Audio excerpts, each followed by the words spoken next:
नमस्कार। आज हम एक बहुत ही अहम मुद्दे पर बात करने जा रहे हैं। जी। दुनिया के मौजूदा हालात और उनसे निकलने के रास्ते क्या हो सकते हैं। बिल्कुल। हमारे पास पूंजीवाद से विश्व बंधुत्व एक आह्वान नाम के स्रोत से कुछ विचार हैं। ये स्रोत युद्ध, भुखमरी, जलवायु परिवर्तन, इन सब बड़े संकटों को देखता है और इनकी जड़ें कहीं ना कहीं मौजूदा आर्थिक व्यवस्था में ढूंढता है। जी, ये एक दिलचस्प नजरिया है। हाँ, तो आज कोशिश रहेगी कि इस नजरिए को समझें जी। कि असल में प्रॉब्लम क्या है, क्यों है और क्या कोई उम्मीद, कोई समाधान भी सुझाया गया है। बिल्कुल, चलिए देखते हैं। तो स्रोत की शुरुआत ही होती है दुनिया भर में जो उथल पुथल मची है उससे। जी। जैसे लड़ाइयाँ, गरीबी, पर्यावरण का बिगड़ता हाल। हाँ, ये सब मुद्दे तो हैं ही। और इसका एक बड़ा दावा है कि इन सब की जो मूल वजह है वो कहीं ना कहीं हमारी पूंजीवादी सोच है। मतलब ऐसी सोच जो इंसान को सिर्फ अपने फायदे का सोचने पर मजबूर करती है। हाँ बिल्कुल, भले ही उससे दूसरों का नुकसान हो या हमारी धरती का ही क्यों ना हो, ये सोचने वाली बात है ना। यकीनन। अच्छा, इसे समझाने के लिए ना एक बड़ा अच्छा उदाहरण दिया है एक संयुक्त परिवार का। संयुक्त परिवार का कैसे? जैसे मान लीजिए परिवार में कोई एक सदस्य है जो जरूरत से ज्यादा अनाज या दवाइयाँ वो जमा कर लेता है। अच्छा। तो जाहिर है बाकियों को तो दिक्कत होगी ही। हाँ, ये तो सीधी सी बात है। तो स्रोत का तर्क है कि बड़े पैमाने पर, मतलब वैश्विक स्तर पर, पूंजीवाद में कुछ ऐसा ही हो रहा है। अच्छा, यानी कुछ लोगों के पास बहुत ज्यादा संपत्ति जमा हो गई है। हाँ, बेहिसाब दौलत, और दूसरी तरफ करोड़ों लोग, मतलब विश्व बैंक के आंकड़े देखें तो करीब 70 करोड़ लोग रोजाना $2 से भी कम पर जी रहे हैं। बाप रे, 70 करोड़, ये तो बहुत बड़ा आंकड़ा है ना। तो इस नजरिए से देखें तो ये व्यवस्था की एक काफी, कह सकते हैं, कठोर तस्वीर पेश करता है। और यहाँ एक और गहरी बात है। स्रोत कहता है कि सामाजिक प्राणी होने का मतलब ही है कि हम सबके हित का सोचें और सिर्फ अपनी व्यक्तिगत मिल्कियत, अपना मालिकाना हक, उसको सबसे ऊपर रखना, ये एक तरह से मानवता के उसूलों के ही खिलाफ जाता है। अच्छा, इसका कोई उदाहरण भी दिया है? हाँ, जैसे अमेज़न के कई आदिवासी समुदाय हैं, वो सदियों से मिलजुल कर रहते आए हैं। जंगल सबका है, संसाधन सबके हैं जी। लेकिन फिर पूंजीवादी कंपनियां आती हैं और सिर्फ अपने मुनाफे के लिए उन जंगलों को काट रही हैं।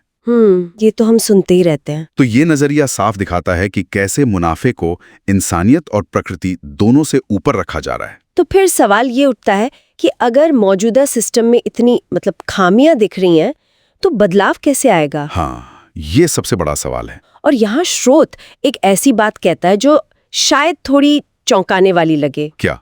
कि सिर्फ बातें करने से या अपील करने से, जैसे ग्रेटा थनबर्ग ने जलवायु के लिए आवाज उठाई। हाँ, वो तो बहुत बड़ा आंदोलन था। बिल्कुल, पर स्रोत कहता है कि शायद ये काफी न हो, क्योंकि जो बड़ी ताकतें हैं, बड़े निगम हैं, सरकारें हैं, वो आसानी से बदलती नहीं। ये भी एक हकीकत है।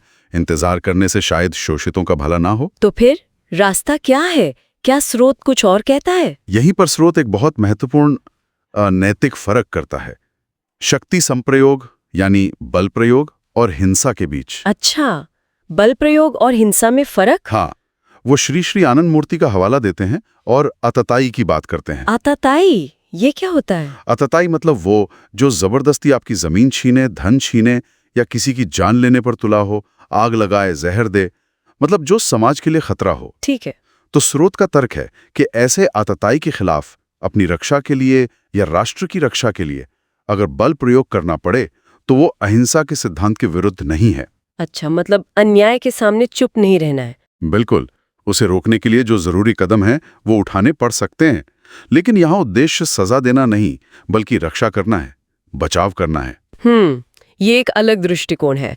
स्रोत दुनिया के मंच पर, मतलब वैश्विक स्तर पर, नैतिक नेतृत्व की कमी की भी बात करता है। हाँ, जैसे संयुक्त राष्ट्र के सतत विकास लक्ष्य हैं, सस्टेनेबल डेवलपमेंट गोल्स। जी। इरादे तो बहुत नेक हैं, गरीबी मिटाना, भुखमरी खत्म करना, पर्यावरण बचाना, पर प्रगति बहुत धीमी है। क्यों? ऐसा क्यों लगता है स्रोत को? क्योंकि देश अक्सर अपने अपने स्वार्थों में, अपने हितों में उलझे रहते हैं। एक सामूहिक भावना की कमी दिखती है। तो ऐसे में जरूरत महसूस होती है एक ऐसी वैश्विक व्यवस्था की जहां शोषण ना हो, जहां सब मिलकर सबके भले के लिए काम करें। और इसी जरूरत के जवाब में स्रोत एक कह सकते हैं वैकल्पिक और भविष्य की ओर देखने वाली व्यवस्था का जिक्र करता है। वैकल्पिक व्यवस्था, क्या नाम है इसका? प्राउथ यानी प्रगतिशील उपयोग तत्व, अंग्रेजी में प्रोग्रेसिव यूटिलाइजेशन थ्योरी। प्लाउट, ये क्या है? इसके मुताबिक ये एक ऐसी नैतिक और व्यवहारिक व्यवस्था है जो पूंजीवाद के लालच से भी बचती है और साम्यवाद के दमन से भी। अच्छा, तो ये बीच का रास्ता है। एक तरह से हाँ, पर उससे भी आगे। इसमें सबका कल्याण, पर्यावरण का संरक्षण, आर्थिक शक्ति का विकेंद्रीकरण। विकेंद्रीकरण मतलब आर्थिक शक्ति कुछ ही हाथों में न रहे, बल्कि स्थानीय स्तर पर लोगों को, समुदायों को मजबूत किया जाए। ये तो जरूरी लगता है। और साथ ही दुनिया भर में भाईचारा, विश्व बंधुत्व बढ़ाने पर जोर है। ये विचार इसलिए भी खास है क्योंकि ये आर्थिक प्रगति को नैतिकता और आध्यात्मिक विकास से जोड़ता है। तो ये आज के संकटों का एक समाधान हो सकता है? श्रोत इसे एक उम्मीद भरे, संतुलित और न्यायपूर्ण दुनिया की तरफ ले जाने वाले रास्ते की तरह दिखता है। एक प्रैक्टिकल और होलिस्टिक समाधान। तो कुल मिलाकर देखें तो ये स्रोत मौजूदा व्यवस्था की काफी तीखी पड़ताल कर रहा है, उसे वैश्विक समस्याओं के लिए काफी हद तक जिम्मेदार मान रहा है। जी हाँ। और बदलाव के लिए सिर्फ अपील नहीं बल्कि जरूरत पड़ने पर मजबूत कदम उठाने की भी बात करता है। हाँ, वो आतताई वाला तर्क। बिल्कुल, मगर अंधेरे के साथ साथ प्रौढ़ के रूप में एक ज्यादा न्यायपूर्ण, टिकाऊ और कह सकते हैं आशावादी भविष्य की रोशनी भी दिखा रहा है। बिल्कुल सही कहा। ये हमें सिर्फ दर्शक बने रहने की बजाय विश्व बंधुत्व और एक सकारात्मक बदलाव के लिए कुछ करने की प्रेरणा देता है। और शायद ये हमें इस बात पर सोचने को मजबूर करता है कि ठीक है, ये बड़ी बड़ी बातें हैं, वैश्विक व्यवस्था है, लेकिन हम अपने छोटे से दायरे में, अपने समुदाय में क्या कर सकते हैं? हाँ, ये सोचने वाली बात है। साझा जिम्मेदारी और सबकी भलाई की भावना को मजबूत करने के लिए आज हम कौन सा एक छोटा लेकिन ठोस कदम उठा सकते हैं? शायद बेहतर भविष्य की शुरुआत ऐसे ही छोटे कदमों से होती है। बहुत खूब, ये एक अच्छी सोच है जिस पर हम सबको विचार करना चाहिए।